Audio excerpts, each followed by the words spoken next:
नमस्ते दोस्तों, आज मैं आपको गणित के बहुत ही अच्छे सवाल सिखाऊंगा, तो इस वीडियो को पूरा देखना। चलिए स्टार्ट करते हैं। पहला सवाल, किसी सौदे पर 25% और 10% की दो क्रमिक छूट एकल छूट के बराबर है। यानी कि दो छूट दी जा रही हैं, एक 25% की और एक 10% की। 25 और 10 मिला के अगर आप सोचते हैं कि 35% छूट है और 35 पे अगर आप सही कर देते हो तो ये सही नहीं होगा, गलत हो जाएगा। इसलिए इसको करने का एक तरीका है, x प्लस वाई प्लस का एक्स वाई बट्टे 100, इस फॉर्मूले से करना। ये छूट है ना, x का मान ये है और y का मान ये है। छूट है, x का मान छूट है ना, तो माइनस का 25 लीजिए। y भी छूट है तो ये भी माइनस का 10 लीजिए। ठीक है, माइनस माइनस प्लस, x का मान 25, y का मान 10 बट्टे 100। ठीक है, चलिए अब यहां पे माइनस 25 माइनस 10 मिलाकर के हो गया माइनस का 35 प्लस 25 से 4 बार में, 4 से 10, 2.5 बार में, तो 2.5 आ गया। 35 में 2 जोड़ो तो 37 हो जाएगा। एक मिनट, गलती हो गया। ये माइनस का 35 में से प्लस का 2 घटेगा, ढाई घटेगा। ये प्लस का है, ये माइनस का है, प्लस माइनस है ना, तो माइनस के ज्यादा है, प्लस के कम है। 35 में से ढाई घटा दो तो ये बचेगा माइनस का 32.5। ये किस ऑप्शन में है? 32.5 पहले ऑप्शन में। माइनस में आने का मतलब है कि नुकसान हो रहा है, हानि हो रहा है। ठीक है, चलिए अब देखेंगे अगला सवाल। अगला सवाल है 0.27 के ऊपर बार प्लस 0.39 के ऊपर बार प्लस 3। जिस संख्या के ऊपर बार होता है ना, याद रखें एक चीज और याद रखें, जैसे दशमलव से पहले 0 है तो इसकी कोई वैल्यू नहीं है। अगर दशमलव से पहले 1 होता या 2 होता या 3 होता तो उसको हम लेके चलते हैं, लेकिन 0 है तो इसको भूल जाइए फिर। ठीक है, 27 है, 27 लिखिए। 27, 2 और 7 दोनों के ऊपर बार है ना, दोनों के ऊपर बार है तो पट्टे में 2 9 आ जाएंगे। प्लस दशमलव से पहले 0, इसको भी भूल जाइए। 39, 3 और 9 दोनों के ऊपर बार है, बट्टे में 2 9 आ जाएंगे। प्लस का क्या है 3। 99 का एलसीएम कितना हो जाएगा? 99। 27 और 39 को जोड़ दो, 66 प्लस 3। ठीक है, कटा लीजिए। 33 से 2 बार में, 33 से 3 बार में कटेगा। 3 दूनी 6। ठीक है, यही तो हुआ, 3 दूनी 6। या फिर इस कम को एक काम करते हैं, 3 तिया 9 और 9 2 11। ठीक है, 3 तिया 9, 9 2 11, या फिर ऐसे ही लिख लेते हैं। ठीक है, 3 तिया 9, 9 2 11 बट्टे 3 हो जाएगा। ये 3 से घटाओ, 3 तिया 9, 2 बचा, 2 ऊपर बट्टे में 3, 3 से ही 2 बट्टे 3, 3 से ही 2 बट्टे 3। डी ऑप्शन में दिया है सही जवाब। अब देखते हैं अगला प्रश्न। अगला सवाल, 11 के प्रथम 12 गुणजों का औसत कितना होगा? आरआरबी एएलपी 2024 का सवाल। ठीक है, 11 के प्रथम 12 गुणज। देखो 11 का पहला गुणज 1, 11 कम 11, दूसरा गुणज 11 दूनी 22, तीसरा गुणज 11 तिया 33। ऐसे ही जो 11 का 12वां गुणज होगा तो 11 का मल्टीप्लाई 12 से कर दो, 132 होगा। अब अगर हम सबको अलग अलग करें, फिर सबको औसत निकालें, समय लग जाएगा। हमें ट्रिक की जरूरत है। ट्रिक कैसे काम करती है? 11 और 22 में 11 का अंतर, 22 और 33 में 11 का अंतर, तो सभी में 11 का अंतर चलेगा। तो first plus last divide by 2। ठीक है, फर्स्ट है आपका 11, लास्ट है आपका 132 डिवाइड बाई 2। अब 132 और 11 को जोड़ दो तो 143 डिवाइड बाई 2। 2 सत्ते 14, 2 1 कम 2, 1 बचेगा 10, 2 पंजे 10, 71.5 पहले ऑप्शन में दिया गया है सवाल का सही आंसर। चलिए अब देखेंगे अगला सवाल। अगला प्रश्न है, यदि x y के व्युत्क्रमानुपाती है तथा x बराबर 5 होने पर y बराबर 7 है तो y बराबर 90 होने पर x का मान ज्ञात कीजिए। अच्छा सवाल है। देखो x1 अपॉन में x2 बराबर y1 अपॉन में y2 अपॉन में y बनाएगा इस तरीके से। x1 का मान 5 मान, ठीक है, x2 का नहीं पता। ठीक है, y का मान 90 और y1 का मान 7 है। भाई ऊपर y2 है ना, दूसरे y का मान 90 है, पहले y का मान 7 है। क्रॉस गुना हो जाएगा, ये बात आप जानते हैं, क्रॉस गुना होता है। जब क्रॉस गुना यहां पे होगा तो 7 पंजे 35, ठीक है, या फिर इसको कटा के छोटा कर लेता हूं पहले, तब क्रॉस गुना कर लेंगे।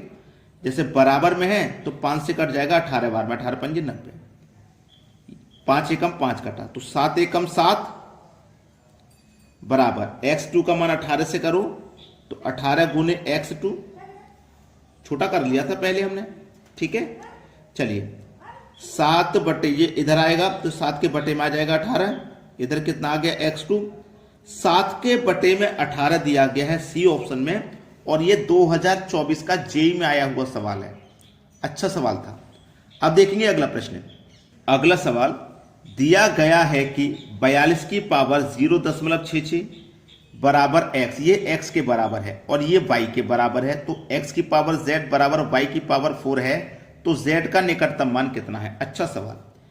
देखो x की पावर z बराबर y की पावर 4 हमें पहले से दिया है, ठीक है। x का मान कितना है? x का मान है इतना, 42 की पावर 0.66 गुने में z आ जाएगा क्योंकि ये z पहले से साथ में है, बराबर y का मान है इतना, तो y की जगह रख दो इसको, 42 की पावर 0.65 इंटू भाई ये 4 भी तो है y के साथ मल्टीप्लाई में, तो इस 4 को भी लेंगे। अब देखो बेस बराबर है तो पावर भी आपकी बराबर हो जाएगी, ठीक है। 0.66 z बराबर इसका 4 का 65 से सीधा मल्टीप्लाई कर दो, ठीक है, सीधा मल्टीप्लाई कर दो तो ये हो जाएगा 2.6। अब z बराबर 2.6, ये 0.6 से इधर आके बटे में आ जाएगा ना, 0.6 से इधर आके बटे में आ जाएगा और z का मान निकल जाएगा।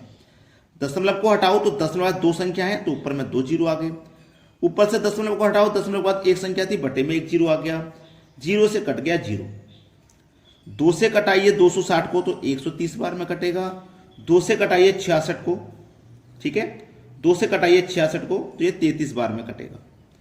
अब मैं 33 से अगर इसको कटाऊं तो 33 से 4 बार में कटेगा, 30 चौके 120 और 3 चौके 12 132, लगभग 4 बार में कटेगा, लगभग 4 के आसपास आएगा आंसर।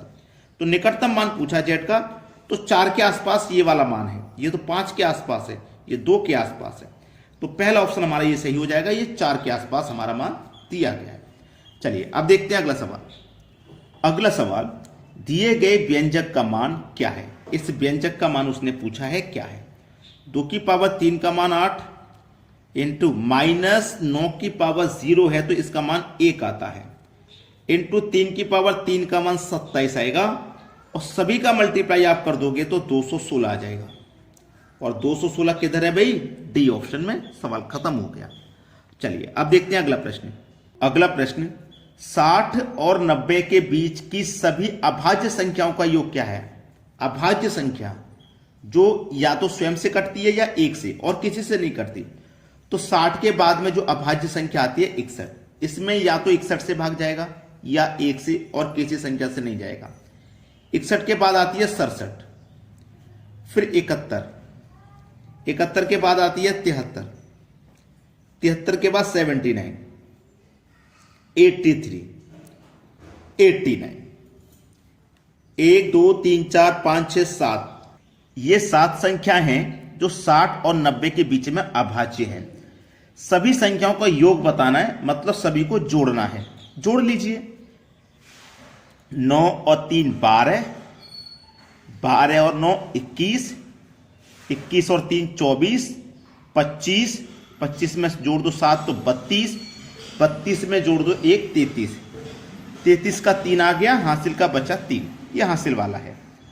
8 और 8 16, 16 में जोड़ दो 7 23, 23 में जोड़ दो 7 30, 7 जोड़ दो 37, 6 जोड़ दो 43, 6 जोड़ दो 49, 49 में 3 जोड़ दो 52, यानी कि 523। 523 दिया गया है बी ऑप्शन में, यह सवाल का बिल्कुल सही जवाब है। चलिए अब देखते हैं अगला सवाल।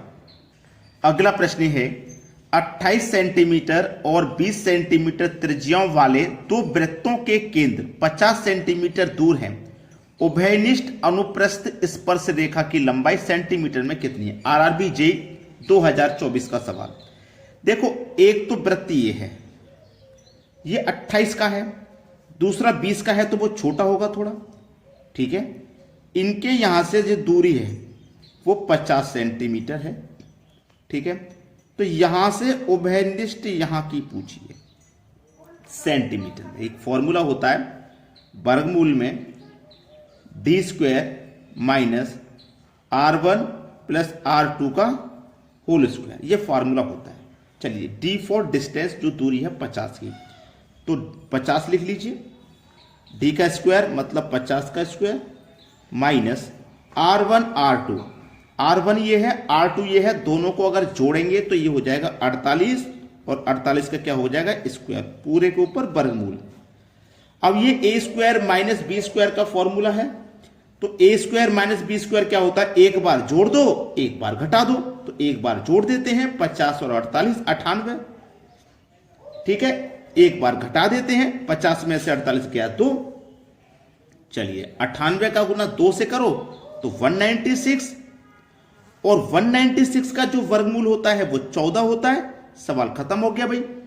बी ऑप्शन आपके सवाल का बिल्कुल सही आंसर है। तो सभी बच्चे वीडियो को लाइक और शेयर करें, ठीक है दोस्तों, धन्यवाद।